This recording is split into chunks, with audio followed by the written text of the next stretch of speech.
Hello అందరికీ. ఇప్పుడు మనం క్యాలీఫ్లవర్ కర్రీ తక్కువ ఆయిల్తో ఎలా చేసుకోవాలో తెలుసుకుందాం. ముందుగా క్యాలీఫ్లవర్ తీసుకొని దాన్ని చిన్న చిన్న ముక్కలుగా కట్ చేసి పెట్టుకోవాలి.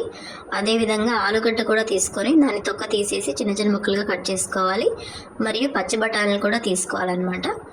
తర్వాత మనం స్టవ్ మీద నీళ్లు పెట్టి ఇలా మరిగే వరకు ఉంచుకొని అలా మరిగేటప్పుడు అందులో క్యాలీఫ్లవర్ ముక్కలు, పచ్చి బఠానీలు, ఆలుగడ్డలు వేసుకోవాలి.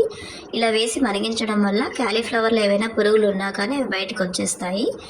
ఆ తర్వాత మనం స్టవ్ మీద కడాయి పెట్టుకొని అందులో కొద్దిగా నూనె వేసుకొని అందులో జీలకర్ర, ఆవాలు వేసుకోవాలి. ఆవాలు చిటపట్లాడిన తర్వాత అందులో ఎర్రగడ్డలు వేసుకోవాలి. ఎర్రగడ్డ కొద్దిగా వేగిన తర్వాత అందులో కరివేపాకు వేసుకోవాలి. ఎర్రగడ్డ, కరివేపాకు బాగా వేగిన తర్వాత అందులో 1 టేబుల్ స్పూన్ అల్లం వెల్లుల్లి పేస్ట్ కూడా వేసుకోవాలి. అల్లం వెల్లుల్లి పేస్ట్ పచ్చివాసన పోయిన తర్వాత ఒక టొమాటో కట్ చేసుకొని ఆ ముక్కలు అందులో వేసుకోవాలి. ఇక్కడ చూపించిన విధంగా టొమాటాలు మెత్తగా అయ్యే వరకు స్మాష్ చేసుకుంటూ కలపెట్టుకుంటూ ఉండాలన్నమాట.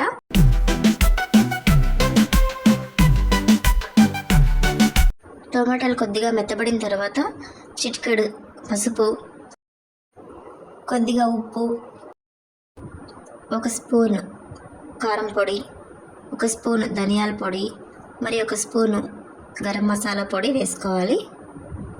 అన్నీ వేసిన తర్వాత మళ్ళీ మనం ఇక్కడ చూపించిన విధంగా కలపెట్టుకోవాలన్నమాట.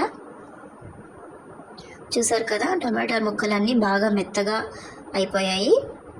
సో ఈ విధంగా అయిపోయిన తర్వాత మనం ఇందాక కడిగి పెట్టుకున్నటువంటి కాలీఫ్లవర్ ముక్కలు, పచ్చి బఠానీలు, ఆలుగడ్డలు అన్నీ అందులో వేసేసుకోవాలి.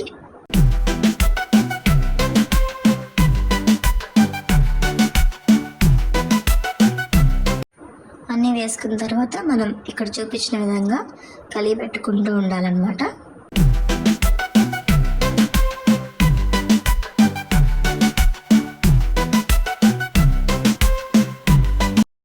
చూసారు కదా, మొత్తం బాగా కలిసిపోయింది. ఇప్పుడు దాని మీద మూత పెట్టేసి ఒక 10 నిమిషాలు ఉంచితే ఇలా బాగా మగ్గిపోతాయి అన్నమాట. తర్వాత మనం మూత తీసేసి అందులో 3 టేబుల్ స్పూన్ల ఎండు కొబ్బరి పొడి వేసుకోవాలి.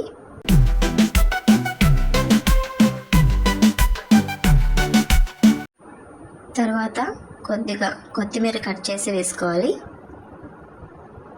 అన్నీ వేసుకున్న తర్వాత బాగా కలియబెట్టాలన్నమాట. తర్వాత ఇలా బాగా కలియబెట్టి అందులో 1 గ్లాసు నీళ్లు పోసుకోవాలి. చూసారు కదా, నీళ్లు పోసిన తర్వాత ఒక 10 నిమిషాలు స్టవ్ మీద పెట్టినట్లయితే ఇలా బాగా ఉడికి ఈ విధంగా తయారవుతుంది. అంతే, ఎంతో టేస్టీ క్యాలీఫ్లవర్ కర్రీ రెడీ.